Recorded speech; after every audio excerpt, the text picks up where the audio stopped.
It's getting dark here at Zuccotti Park at Liberty Plaza. Thousands of people are here. There's going to be a general assembly in a few minutes. Among those who are going to be addressing them are John Carlos, who is very famous for the famous Olympic salute in Mexico City. We'll talk about that in a minute. But right now, we're joined by none other than Gabor Maté.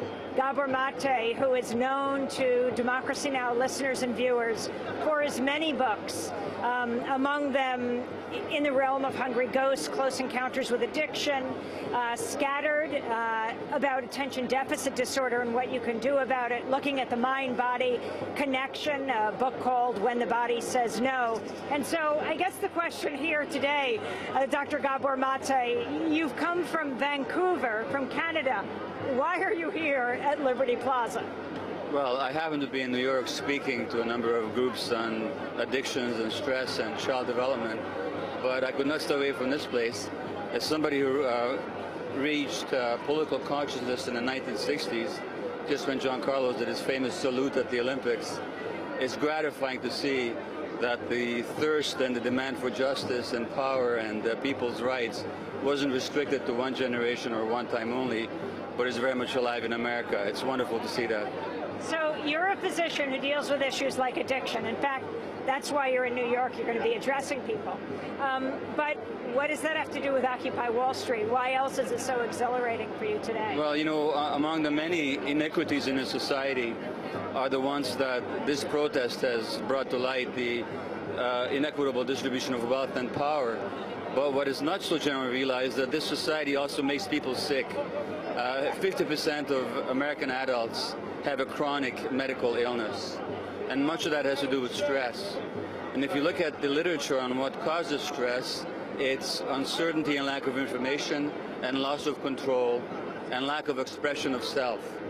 And the uncertainty that has been forced upon the American population by the recent economic crisis, the loss of control as power has flown into the hands of very, very few people, and the absolute powerlessness of the many in the face of all that, and the lack of expression to the ordinary political process. People are totally disempowered and deprived of their voice. This protest addresses all those issues, so I can only say that this is an extraordinarily healthy thing to happen. People who participate here will be healthier for it as a result, and maybe society in general as well. And one more thing as well, there was a study just this morning that parents who are stressed, they're not as tuned into their kids, they're not as connected to their kids. So when society stresses people like the current economic uncertainty and crisis does, children are not getting what they need. So this protest as well speaks to the needs of children as much as to the needs of adults in general. So that's why I'm so gratified to see all this. Is Canada paying attention?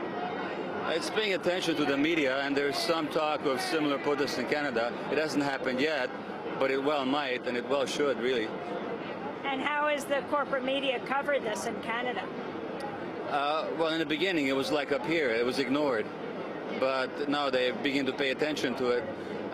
To tell you the truth, I don't pay so much attention to the Canadian media these days, so I can't really comment on how they're covering it. But